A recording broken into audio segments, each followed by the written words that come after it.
Eh bien, nous sommes dans le Tarn, mais c'est des bonnes choses dans le Tarn, à côté d'un verre de whisky. Alors, c'est pas pour moi le verre de whisky, c'est pour Claude qui est en face de moi. Bonjour Claude. Bonjour Yann.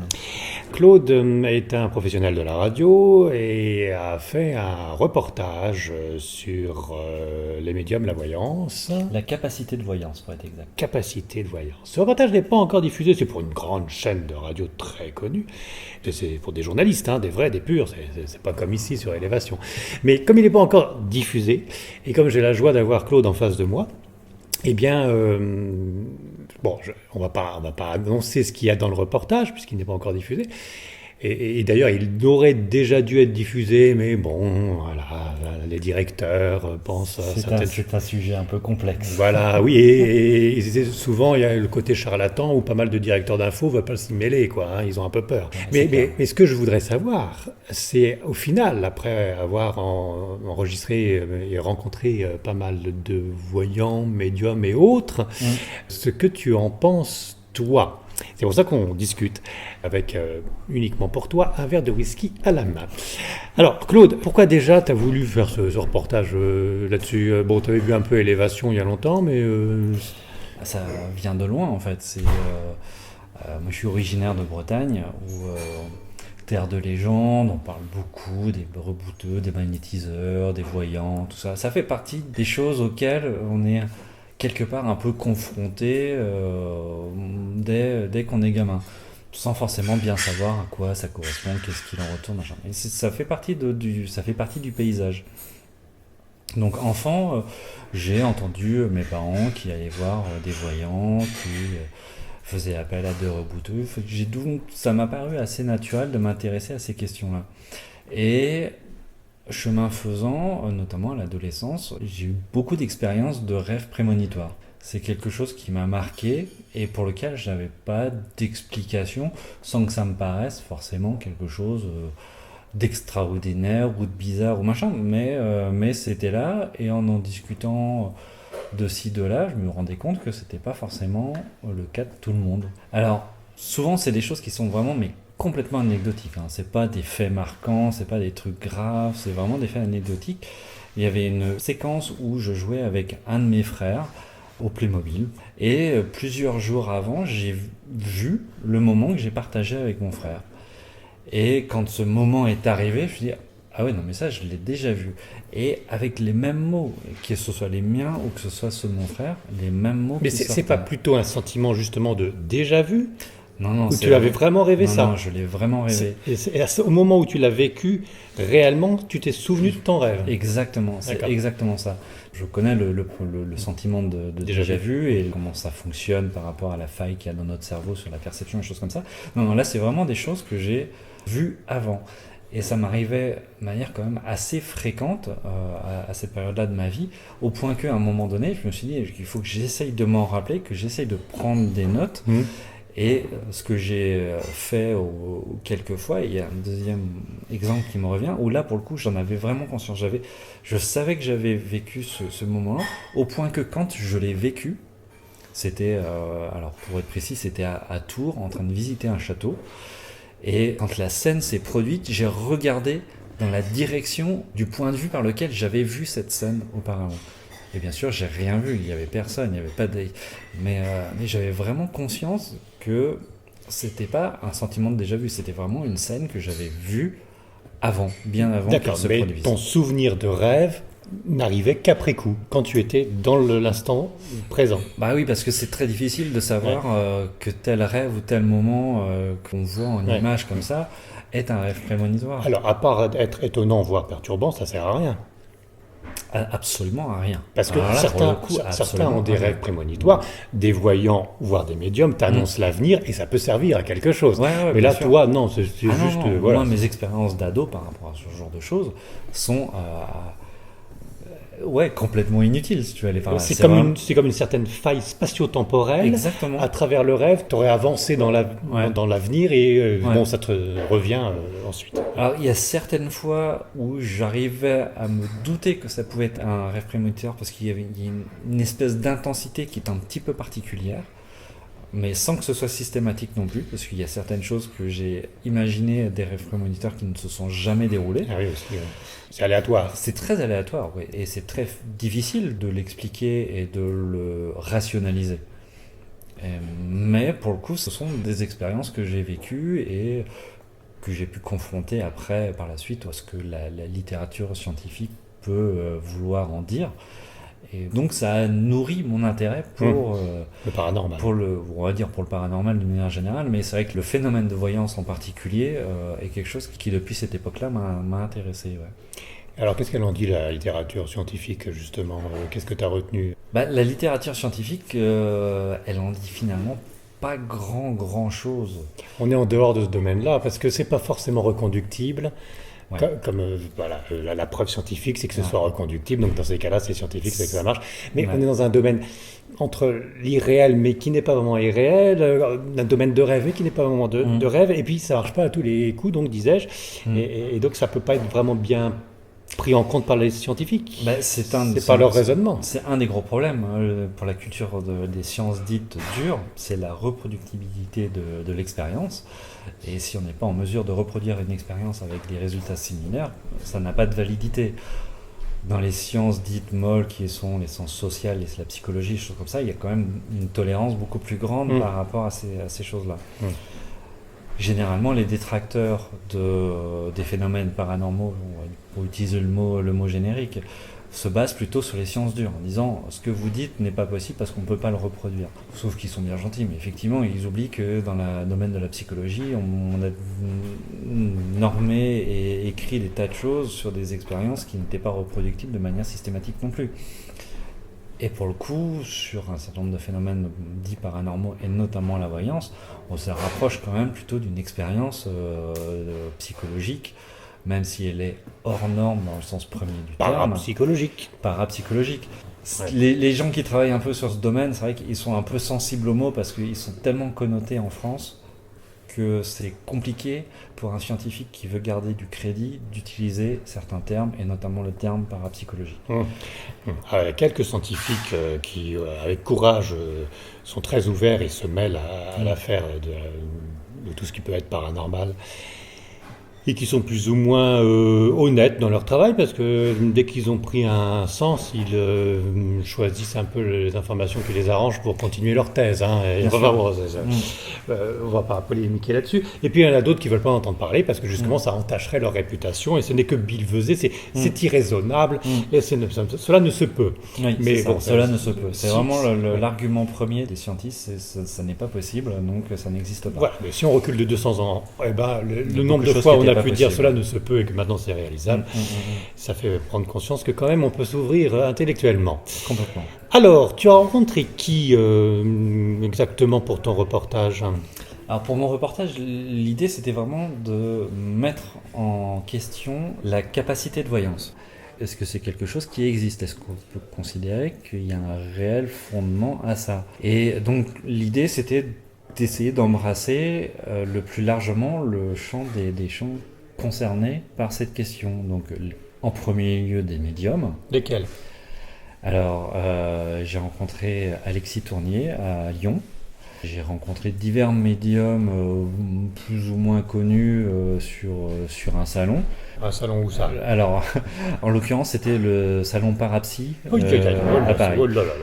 C'est pour ça que je voulais pas spécialement le citer, parce que on se rend vite compte qu'effectivement il y a à boire et à manger, et voilà que c'est. Alors, pour être complètement honnête, la démarche vers le salon Parapsy, c'était plus dans l'idée de pouvoir illustrer un petit peu le propos, plus que pour l'intérêt scientifique des rencontres en question. De ces personnes qui sont présentes dans ce salon. Ouais. On y était resté un petit moment, et effectivement, c'est la foire.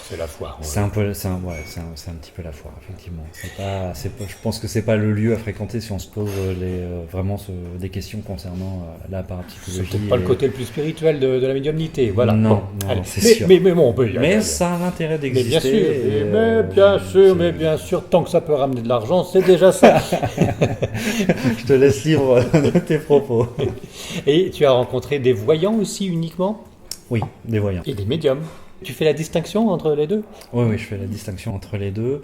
Alors, dans le cadre des interviews de ce documentaire, je n'ai rencontré que des voyants. Mais, la frontière est assez mince, hein? Je dirais que la frontière, c'est le voyant, c'est quelqu'un qui perçoit des images ou des sons ou des choses de manière, on va dire, autonome, et que le médium est en contact avec des entités qui lui communiquent des informations. Et des entités qui ne peuvent pas obligatoirement donner des informations sur l'avenir, tandis que le voyant, on va le voir pour savoir ce qui va se passer pour son avenir. Oui, bien sûr. Oui, tout à fait, effectivement. Ouais. Et alors, il y en a 2-3 qui t'ont scotché, bien que tu sois whisky. Ah oui, bravo, joli jeu de mots. Je reste toujours entre deux. J'ai jamais été complètement convaincu, et en même temps, j'ai un doute perpétuel qui persiste, puisque à titre personnel, ça m'est arrivé aussi de consulter des voyants et des médiums qui ont pu me dire des choses, alors qui, sur le passé, sont souvent assez justes, qui peuvent être assez étonnants. Après, il faut arriver à prendre le recul nécessaire par rapport à ce qui peut être de la lecture froide, du mentalisme, des informations qu'on véhicule au travers de la façon dont on se comporte, de l'intonation de la voix, de tout un tas de choses. Et donc, avec un peu de recul, on peut poser un peu plus objectivement ce qui peut relever réellement de l'information qui n'est pas déductible, de celle qui peut se deviner, parce qu'il y a des gens qui sont extrêmement doués pour ce genre de choses. Il peut y avoir des phénomènes de télépathie aussi. Oui. Et alors, avec le recul, tu as eu quelques exemples qui étaient sidérants? J'ai eu des exemples qui étaient étonnants. Je dirais pas sidérants, mais je dirais étonnants. Alors, je ne vais pas utiliser un exemple précis, mais une continuité dans le temps.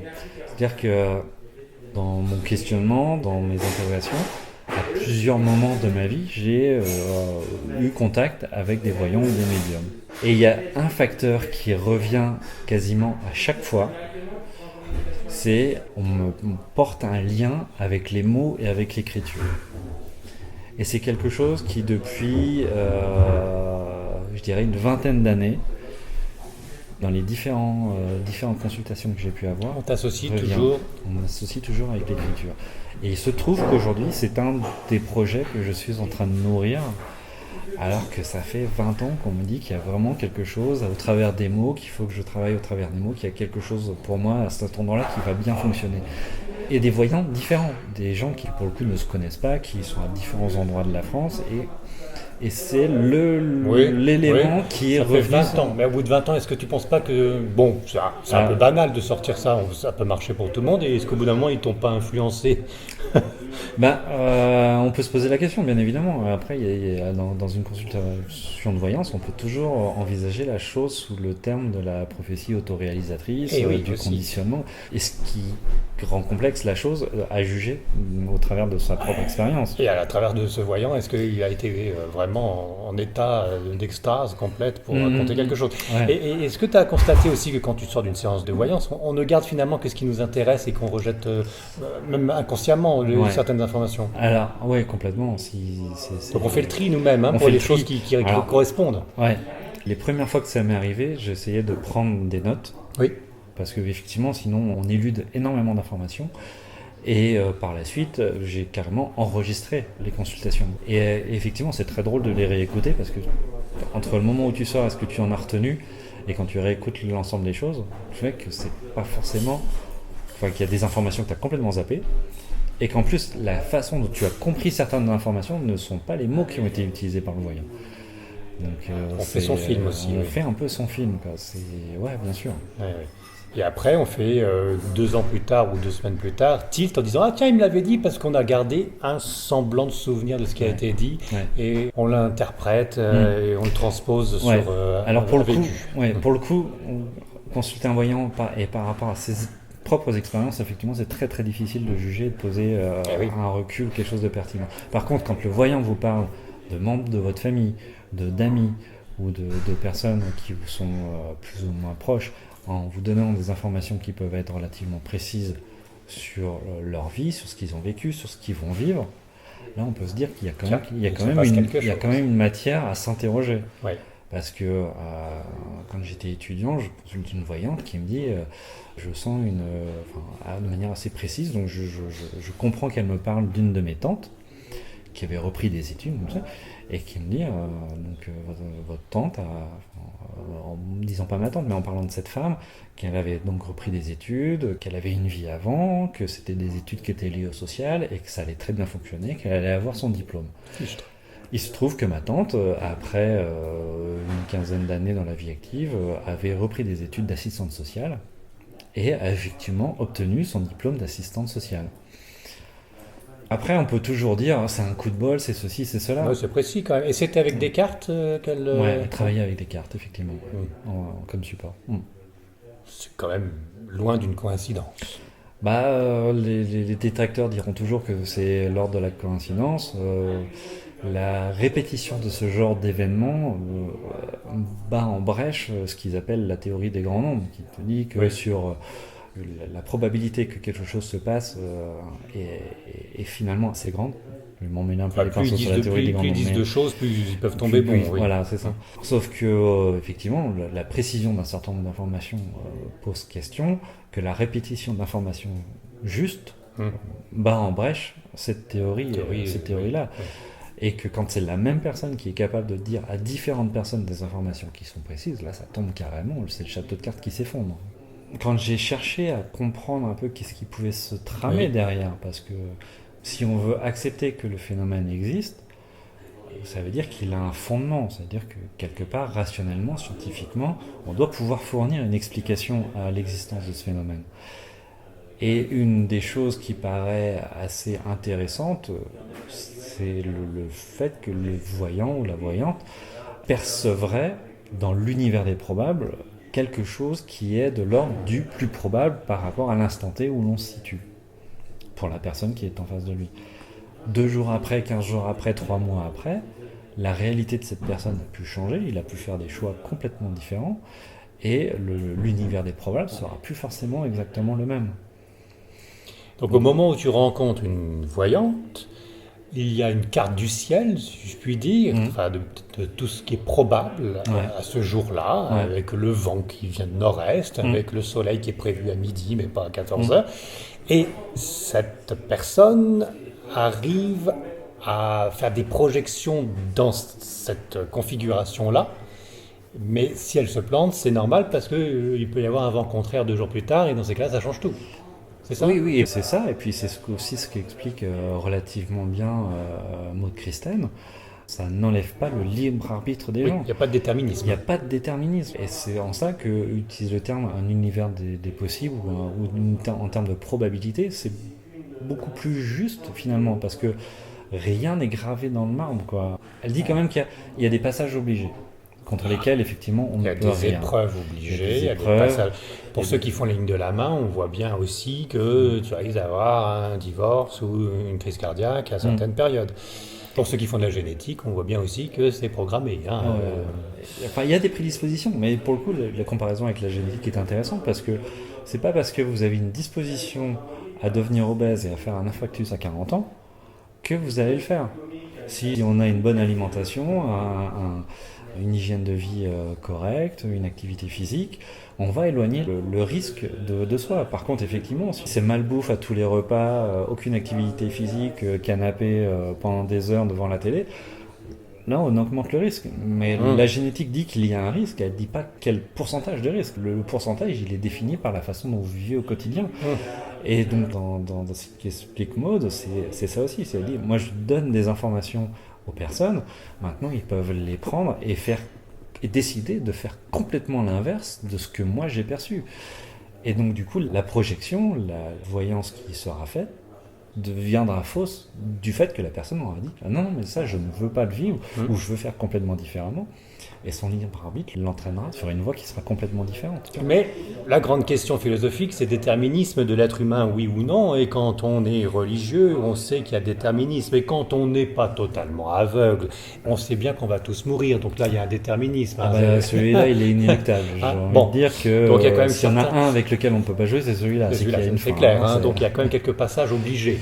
Il y a celui-là, c'est certain, qui fait consensus. Après, sur les autres, on peut peut-être discuter, mais celui-là fait consensus. Donc il y a quand même un certain déterminisme, nous sommes d'accord. Oui, Moi, je t'avoue que j'ai pas d'idée complètement tranchée sur la question. Je me pose encore beaucoup de questions et j'ai pas. T'es curieux. Je suis curieux. Je suis très intéressé par la spiritualité, moins par la religion. Le côté un peu rigide de certaines choses ne me parle pas beaucoup. Mais la gnose me parle, le dogme beaucoup moins. Mhm.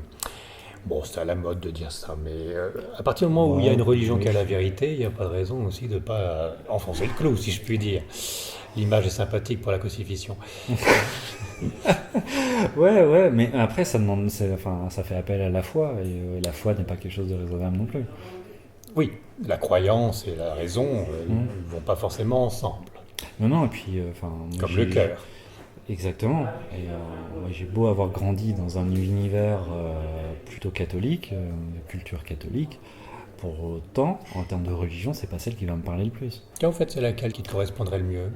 Je suis beaucoup plus sensible aux préceptes bouddhistes qu'aux préceptes catholiques.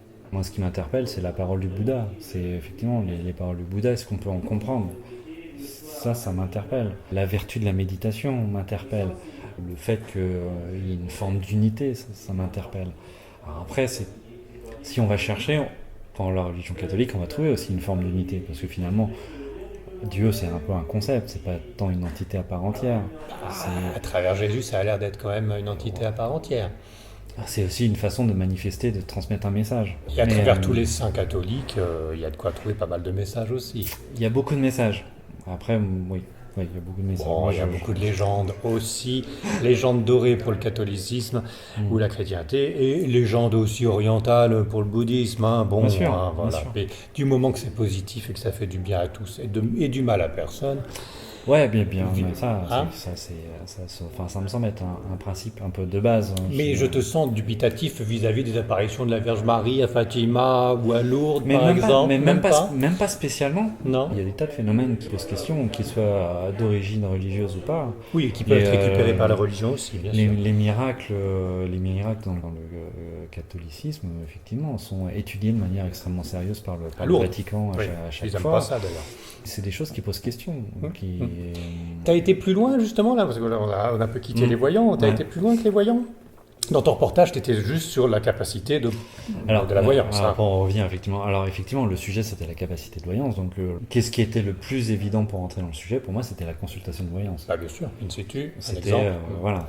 Pour rentrer dans cet univers, de se dire la façon dont ça va parler le plus aux gens, c'est la consultation de voyance. Comment ça se passe? Qu'est-ce qui se passe?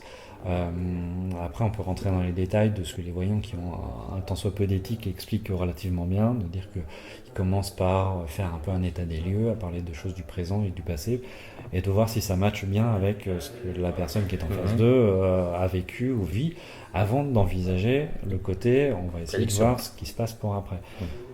Si c'est faux sur le passé, le machin, c'est fini. Ils te disent, c'est pas la peine. Mais oui, mais alors vraiment, c'est le discours habituel. Mais pourquoi? Parce que tu serais bon sur le passé de la personne et sur son présent, tu serais bon pour son avenir.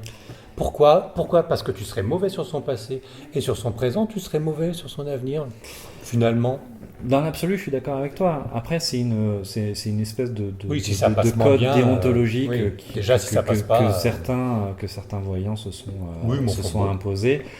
C'est pas si logique que ça. Non, si tu vas par là, c'est pas si logique que ça, mais en même temps, c'est une profession qui souffre tellement d'escrocs en tout genre, et que d'essayer d'y mettre un peu de déontologie et de règles sur lesquelles les consultants peuvent s'appuyer, c'est aussi une façon de se dire je ne souhaite pas être un escroc et je ne souhaite pas être perçu comme un escroc. Oui, mais alors permets-moi de te faire une partie de ping-pong et de te renvoyer la balle, parce que ceux qui veulent se présenter comme non charlatans avec ce genre de discours sont peut-être les pires des charlatans, qui vont t'embobiner en disant voyez, je suis bon sur votre passé, voyez, je suis bon sur votre présent, et donc maintenant que je vous ai bien embobiné et que je vous ai dit des fadaises sur le passé, genre votre père était bien dur mais votre mère vous aimait, des trucs comme ça.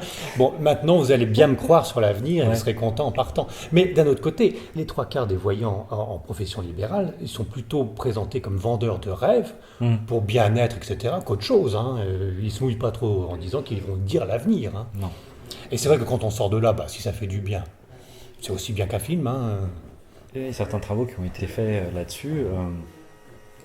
montre qu'effectivement, pour certaines personnes, alors on va pas faire de généralité, loin de là, mais que pour certaines personnes, une consultation de voyance a quasiment l'effet de plusieurs séances de psychothérapie. Le fait de parler, le fait d'avoir une écoute, que la personne qui soit en face de vous vous écoute, il y a des tas de gens pour lesquels ça fait office de déclencheur et ça leur permet de sortir d'une ornière, de passer à autre chose. Sûr. Beaucoup de psychologie. Ouais. Là, c'est plus de la parapsychologie, mais c'est de la psychologie. Ouais. Mais ça fait du bien. Il y a les curés aussi qui sont là pour ça au confessionnal. J'aurais tendance à le mettre un peu au passé, ça, mais oui. Non. Il faut tomber sur le bon curé, c'est sûr. Pas trop intégriste, mais sinon, on peut discuter. Mais dans les travaux qu'a mené notamment Thomas Rébéron, psychologue clinicien à Nantes, qui s'intéresse aux phénomènes hors normes, donc à ce que vivent les gens à travers que ce soit des expériences de voyance ou d'autres expériences dites paranormales. Ils ont étudié plusieurs séquences de voyance, donc avec un voyant qui était OK pour être enregistré, si les gens étaient OK aussi, à froid, donc avec les outils d'analyse en psychologie. Il disait que sur une séance de voyance, il y a à peu près, je ne voudrais pas dire de bêtises, mais de mémoire, il me disait qu'il y a à peu près 20% qu'on peut envisager comme étant de la voyance pure. Et que les 80% autres, c'est de la psychologie, c'est de l'accompagnement, c'est de l'écoute, et c'est tout un tas d'autres choses, mais ce n'est pas de la voyance. Finalement, le ratio n'est pas forcément aussi important que ça. Oui, mais déjà 20%, c'est déjà pas mal. Je reprends la balle au bon du ping-pong, sans être négatif ce coup-ci en défendant la voyance.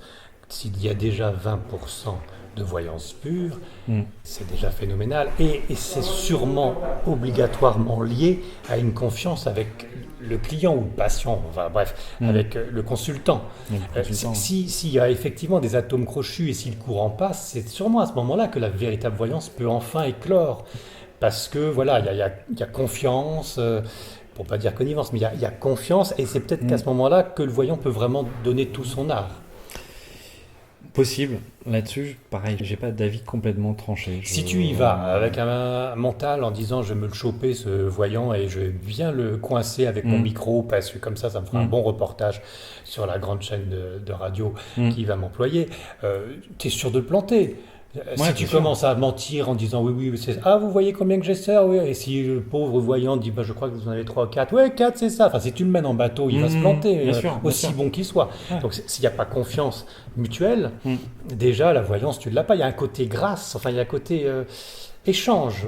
Oui, après le risque qui est un échange trop prononcé, c'est effectivement de donner, de donner toutes les informations qui vont être remises en forme, consciemment ou pas, par la personne qui est en face, sous l'étiquette de voyance. Oui.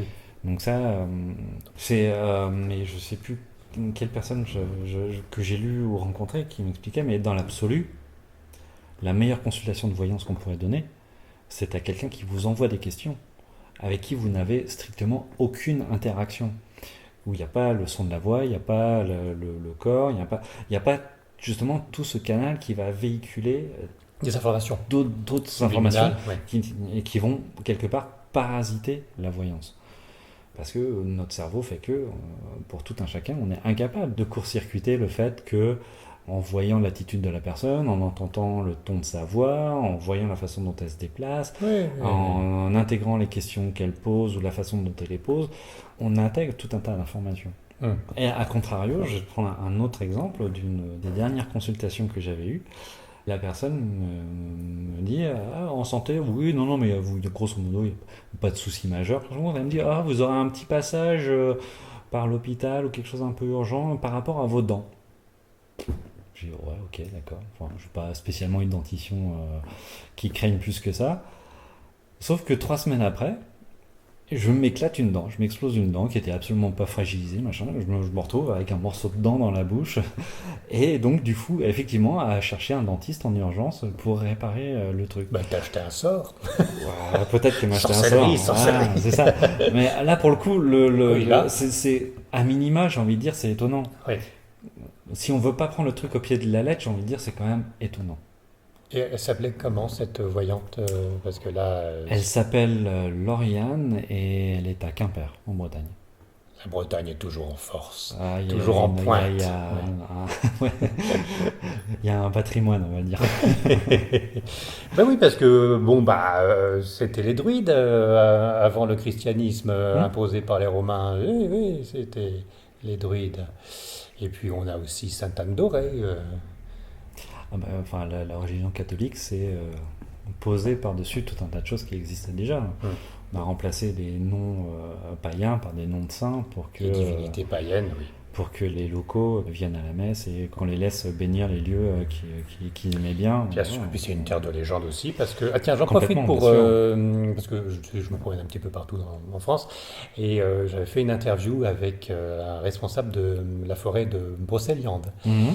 la forêt de Pimpon. Ouais. Et alors, bon, je suis arrivé avec mes certitudes habituelles sur Merlin, et puis Morgane, etc. Et le gars, bon, c'est un historien pointu, il est parti en Irlande maintenant, mais j'ai fait une interview dans la voiture avec lui pour qu'il m'explique ce qu'il en est de Merlin et toute la clique. Et il m'a expliqué que ce n'était que légende. Merlin n'a jamais existé, alors qu'il y a kyrielle de livres qui expliquent la vie, l'œuvre de Merlin. C'est faux et archi faux. Il y a eu plusieurs ermites qui se sont fait appeler Merlin sur des siècles et des siècles dans cette forêt, qui se l'ont joué comme ça. Mais c'est une légende. Merlin, enfin, comme la légende du roi Arthur, c'est de la légende. Et ça, faut le répéter et le répéter. C'est joli, c'est charmant. Et puis cette forêt de Brocéliande est chargée plein de bonnes choses. Voilà, ça n'empêche pas. Mais Merlin n'a jamais existé. Et ça, c'est une information que j'ai pas pu diffuser sur Élévation. J'en profite dans cette discussion parce que j'avais foiré l'enregistrement. C'était inaudible. Alors, bon, et comme il est parti en Irlande, le copain, eh ben, voilà. C'est des choses qui existent. Mais voilà, donc si déjà tu as une voyante ou une médium qui commence à te dire Merlin me parle et elle me dit de te dire d'aller chercher dans la souche de Brocéliande, au revoir madame, Merlin n'a jamais existé. Je crois qu'il y a beaucoup sur les légendes arthuriennes, il y a beaucoup de choses qui partent de Chrétien de Troyes, en fait, des écrits de Chrétien de Troyes, qui lui-même a mis en page un certain nombre de choses qui circulaient déjà. Mais effectivement, la réalité historique de beaucoup d'événements, et même de l'existence même du roi Arthur, historiquement, c'est pas complètement avéré non plus. Quoi. Non, légende.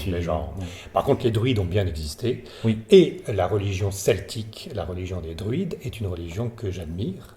En bon catholique que je suis, tu vois, j'ose le dire. Et je ne le répéterai jamais assez. Les druides ne pensaient pas vraiment à la réincarnation, mais pensaient à une incarnation successive de toutes les créatures que Dieu a fait. Et donc on passait de l'état végétal, enfin minéral, végétal, de tous les animaux, etc. Et on vivait toutes les vies de l'incarnation. Et ça, voilà, c'est pas une réincarnation. On évoluait au fur et à mesure. Et donc là, on est dans une vie d'être humain, et après, on va dans une vie de vénusien ou autre chose. Enfin, toujours progression, élévation dans le bon sens, mais on vit toutes les vies. Et ça, c'était dans la religion celtique, et ça permet d'avoir un amour inconsidéré de la nature et de tous les êtres vivants, parce que futur bébé ou futur être humain en devenir. Et c'est joli comme idée. Et à mon avis, c'est pas faux. Et c'est pas antinomique avec la religion catholique, chrétienne. Bon, je te remets sur la religion, je suis désolé. Ce reportage, bon, voilà, sur la voyance, bon, t'es mi-figue, mi-raisin, tu dis il y a des choses étranges, on peut pas vraiment savoir d'où ça vient, c'est ça, en conclusion, qu'est-ce qu'on peut dire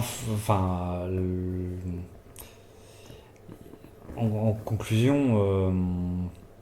T'es pas plus avancé? Non, je suis pas plus avancé. Un des points qui, moi, me semblait, pour le coup, qui est scientifiquement un des points les plus solides qu'on a à l'heure actuelle, ce sont des expériences en psychologie cognitive où des psychologues, en réalisant certaines expériences, se sont rendus compte qu'il y avait ce qu'ils appellent un effet d'amorçage. C'est-à-dire que une des expériences les plus simples à expliquer, pas forcément les plus simples à mettre en œuvre, mais on prend un cobaye, un sujet lambda, qu'on installe dans un fauteuil et à qui on va mettre un certain nombre de capteurs pour mesurer le rythme cardiaque, la sudation, un certain nombre d'informations, et à qui on va imposer des images. Soit des images connotées plutôt positivement ou neutres, ou des images négatives. Donc scènes de violence, scènes de sexe, des choses qui font réagir de manière... Non, pour le sexe c'est négatif, zut. Non, dans le sens où ça apporte une réaction physiologique importante. D'accord. Et visible pour certains. Ouais, et visible pour certains, exactement.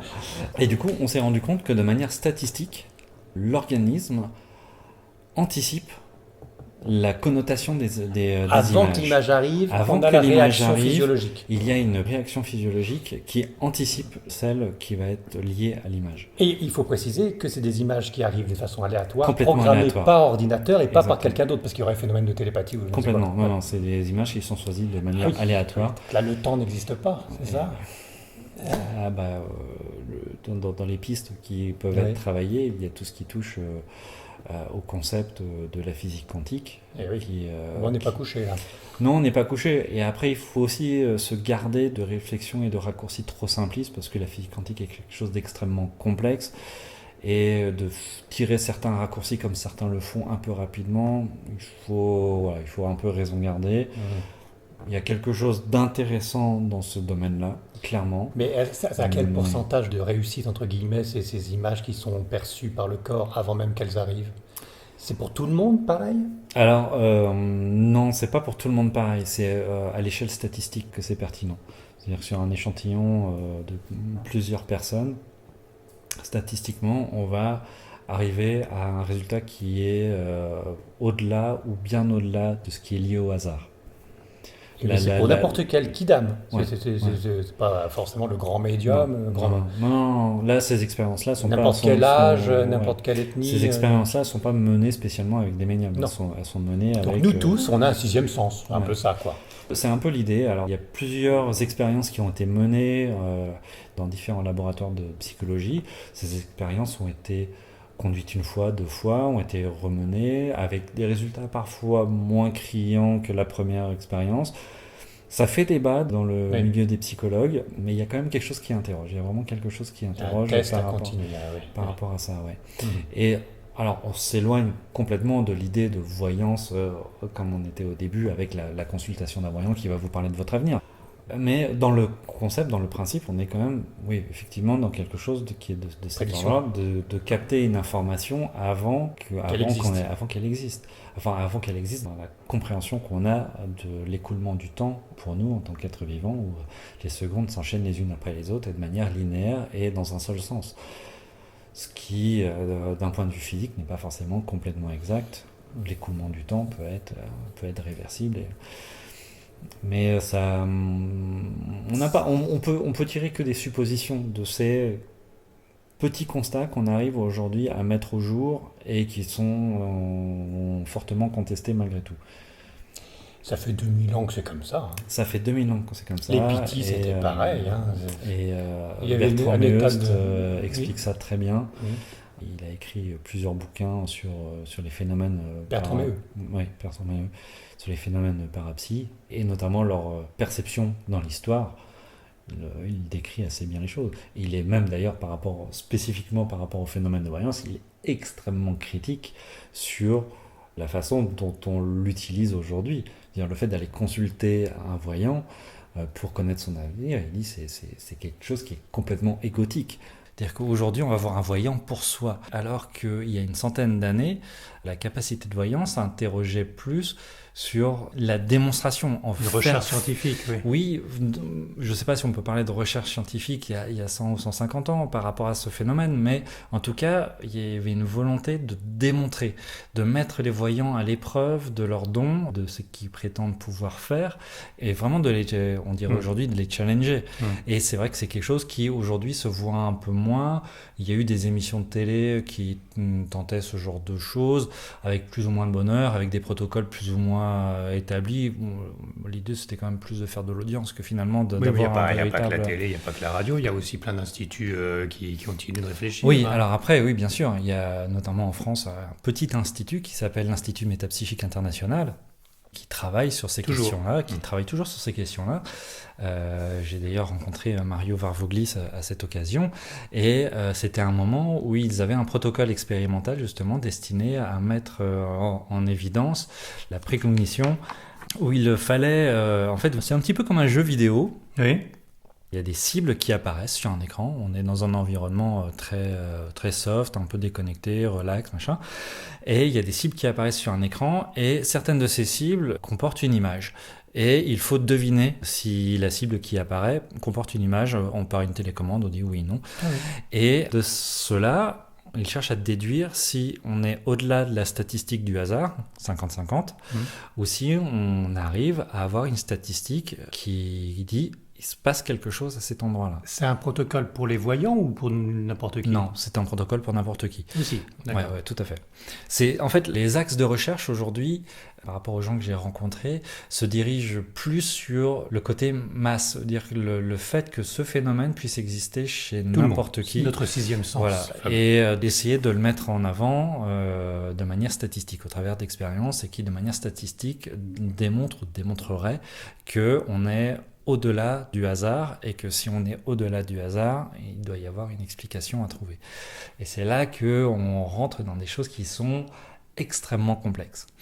Et à ce titre, la rencontre avec Thomas Rabéron, qui est psychologue clinicien, maître de conférence à Nantes, et qui étudie entre autres ces questions-là, mais beaucoup d'autres choses, m'a expliqué un peu l'état d'avancement des recherches.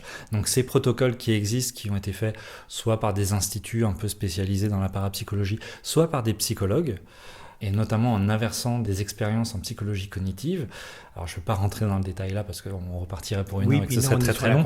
Voilà, on est sur la conclusion.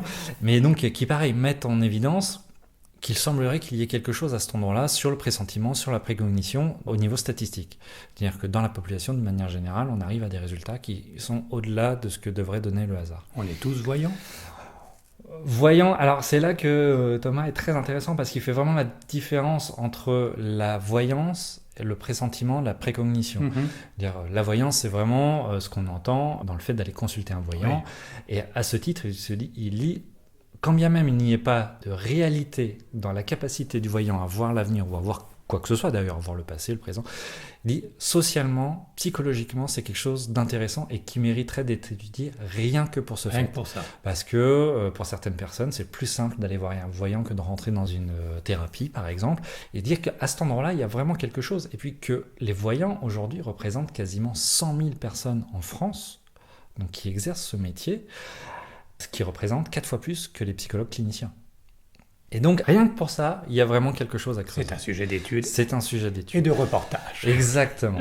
Et après, donc, si on passe à l'autre aspect, on va dire le pressentiment, la précognition, ça, donc il y a des expériences, donc, notamment en psychologie cognitive, qui mettent en avant des choses, des phénomènes qui sont intéressants, qui interpellent. Et aujourd'hui, tout le boulot consiste à créer des modèles théoriques pour expliquer ce qui se passe à cet endroit-là et donc aussi créer des expériences qui soient reproductibles. Et donc on en revient un peu au début de notre conversation sur le fait que la principale opposition des sciences dures par rapport à la parapsychologie, c'est de dire que ça n'est pas reproductible. Ça a fait énormément de débats en médecine, en psychologie. Il y a eu une grosse crise qui s'est appelée la crise de la reproductibilité, justement. Et ils ont utilisé certaines expériences qui ont été menées en parapsychologie en disant, voyez, avec vos protocoles, on démontre que la précognition existe. Donc, c'est pas possible. Donc, il faut revoir tout ça. Donc, il y a vraiment toute une démarche. On avance. C'est petit à petit parce que les personnes qui font de la recherche dans ce domaine ne sont pas très très nombreuses, c'est quelques centaines, quelques milliers de chercheurs à l'échelle de la planète, comparé aux neurosciences par exemple, où là on parle de dizaines, voire de centaines de milliers de chercheurs. Donc, mais c'est les nouveaux explorateurs quand même ceux-là. Bah oui, et en même temps c'est des explorateurs qui sont là depuis longtemps, parce que ne serait-ce qu'en France, et pour revenir à l'IMI a été créé au début du XXe siècle. L'Institut Métapsychique International, et avec des gens, de la collaboration de gens extrêmement célèbres, extrêmement sérieux, comme les Curie par exemple, ont participé aux travaux de l'IMI. Flammarion, etc. Mais bon, maintenant, actuellement, on a moins de noms de scientifiques qui suivent l'affaire. Oui. Tu sais que c'est la fin donc, de notre entretien. Je te remercie de m'avoir donné quelques informations sur ce reportage fantôme pour l'instant, parce qu'il n'est pas encore diffusé, mais il le sera. Et puis, on va vraiment insister sur la conclusion de ce que tu as vécu en montant ce reportage, en faisant ces rendez-vous, ces entretiens. Je voudrais vraiment savoir ce que tu en penses, toi, au final. Mais je voudrais préciser que cet entretien se fait autour d'un verre de whisky. Enfin, bon, on a été sobre, enfin, surtout moi. Et que c'est comme un chameau. Et c'était, on était dans la région du Tarn et Je le mets au passé, tu vois, ça y est, c'est une faille spatio-temporelle. On est toujours, mais maintenant que vous l'écoutez, on n'y est plus, enfin, vous avez compris. On était à Nages, et à Nages, il y a une église qui a été retravaillée, enfin, les fresques ont été refaites par un artiste que je voulais saluer, et c'est pour ça qu'il y a des photos de cette église qui apparaissent. Alors, bon, c'est orthodoxe à fond, c'est un russe, c'est Mikhail Grechny, et on voit ces fresques. Alors, c'est très étonnant, puis c'est même gonflé d'avoir mis des fresques orthodoxes qui reprennent les symboles des icônes dans cette église catholique. Mais enfin bon, quand on sait qu'à Nages et dans la région, tous les catholiques ont été aussi dans le passé, aussi avec les protestants, pourquoi pas après être un peu plus œcuménique. Mais voilà, donc bon, illustration pour illustration, plutôt que de voir toujours un verre de whisky, je préfère qu'on voit aussi quelques petites présentations iconiques de la Vierge Marie, des apôtres, etc. Bon, c'est une petite parenthèse, mais voilà, c'est pourquoi on voit des images d'église, enfin, en tout cas à l'intérieur. Et ta conclusion, donc, c'est quoi alors ? Ma conclusion, c'est que sur le phénomène de pressentiment, de précognition, il y a un doute légitime. Oui, parce que toi, tu l'as déjà vécu aussi. Oui, mais comme on en a discuté, les expériences personnelles sont sujettes à caution, à explication. Il peut y avoir des tas de facteurs qui rentrent en ligne de compte. C'est vraiment... c'est ce qui m'a motivé à rentrer dans le sujet. Voilà, là, j'ai compris. Mais pour faire court, très court, c'est-à-dire qu'on a tous une capacité de capter l'avenir, c'est ça ? Et on l'utilise ou on ne l'utilise pas ? C'est ce qui semblerait, que ça fasse partie de ce qui nous constitue en tant qu'être humain, et que ça soit un peu comme le dessin ou la musique. Certaines personnes sont naturellement plus douées pour ça que d'autres. Et plus on le pratique, plus on l'entretient. Probablement, ouais.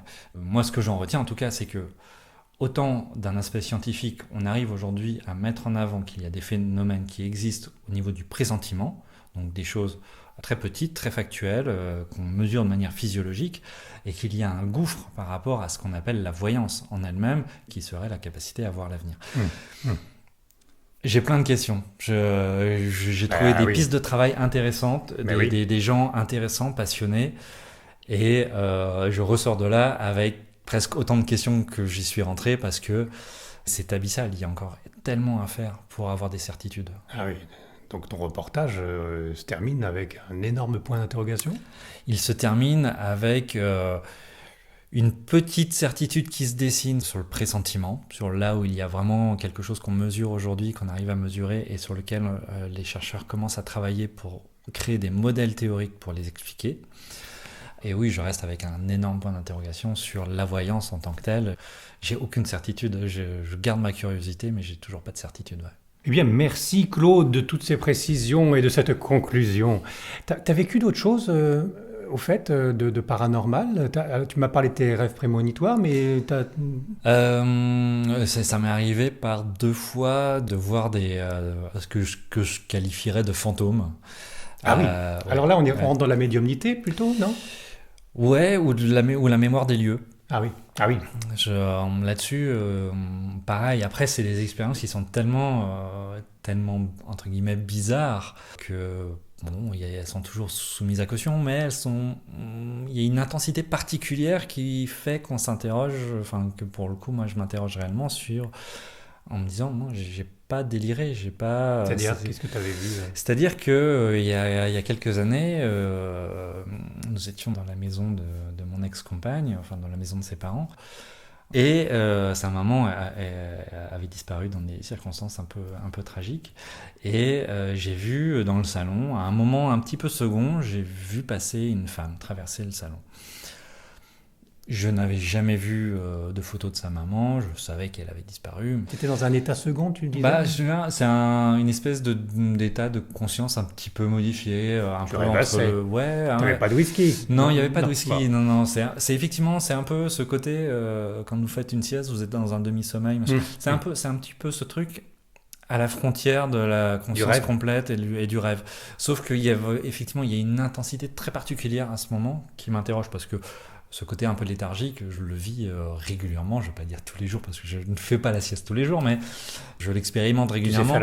Pour faire la différence. Enfin, en tout cas, pour voir qu'à cet endroit-là, à ce moment-là, il y avait quelque chose de particulier. Et quand on a parlé à ton ex-compagne, ça concordait ? Et quand je lui ai décrit ce que j'avais vu, elle m'a dit, c'est étrange parce qu'on dirait que tu me décris ma mère.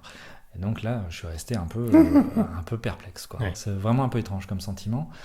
Et la deuxième fois, c'était en Bretagne, et là, en me promenant dans des petits chemins avec ma mère.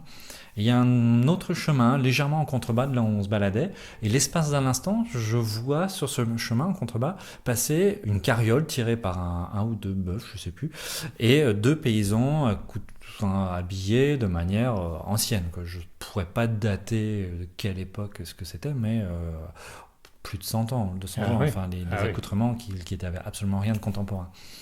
Et ma maman étant un peu ouverte à ce genre de questions, quelques mètres plus tard, je lui en fais pas. J'ai fait, c'est marrant, là j'ai eu l'impression de voir un peu plus bas.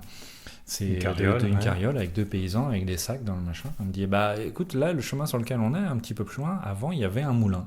Et c'est là donc les paysans amenaient le grain à moudre. Non, ça vaut ce que ça vaut. C'est vieux de 100 ans, ce moulin et ce grain. Oui, peut-être plus. Et donc là, pour le coup, effectivement, la question, c'est est-ce que c'est la médiumnité, est-ce que c'est la mémoire des lieux qui, pour une raison X ou Y, m'est apparue à ce moment-là, ou la faille spatio-temporelle. Est-ce que d'un seul coup, tu n'es pas dans le passé et que tu quittes ton présent et tu revis le passé qui continuerait de vivre avec notre physique quantique là, et compagnie. C'est dans les hypothèses de travail qui commencent à être un peu mises sur la table. C'est effectivement, il y a beaucoup de questions qui se posent sur la conscience, sur la nature de la conscience humaine et sur son éventuelle capacité à s'affranchir du temps. Oui, parce qu'on parle d'ici et maintenant, on parle du présent et qu'on pourrait très bien concevoir qu'il n'y a que l'instant présent et rien d'autre, mais ça se trouve, il y a une multitude d'autres phénomènes temporels. La notion même du temps est quelque chose d'extrêmement complexe qu'on appréhende aujourd'hui, qu'on commence à appréhender de manière un petit peu différente dans les sciences physiques.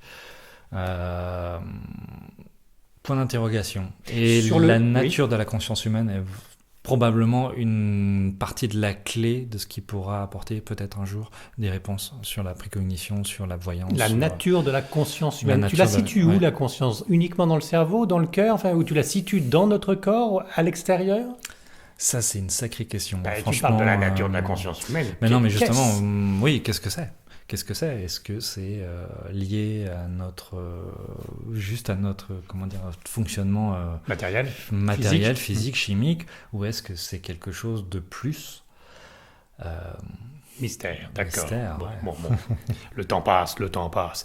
Mais avec cette possibilité que tu as éventuellement de sortir du temps présent pour voir le passé, on pourrait aussi inverser la tendance et dire que d'autres qui auraient vu des ovnis sortaient de leur temps présent pour voir l'avenir. Et que l'ovni que certains voient disparaître en une demi-seconde, c'était simplement parce qu'ils avaient un flash du futur. Ouais, peut-être. Ou un petit extraterrestre qui dit bonjour, ça se trouve, il n'était pas dans l'instant présent de notre vie, mais il y avait un fractal, un changement de temps. Peut-être. C'est une hypothèse. On vit dans un monde merveilleux. Extraordinaire, merveilleux. C'est mieux que Disneyland, parce que là, franchement... Il y a beaucoup de questions, et effectivement, aujourd'hui, il y a assez peu de réponses. Claude, je te remercie. On pourrait en parler pendant des heures et des heures, c'est clair. Mais le whisky, il a été bu. Bon, j'ai hâte d'écouter ton reportage. Et bien entendu, le jour où il sera diffusé, on l'annoncera sur Élévation. Avec plaisir. Merci à toi. Merci Yann.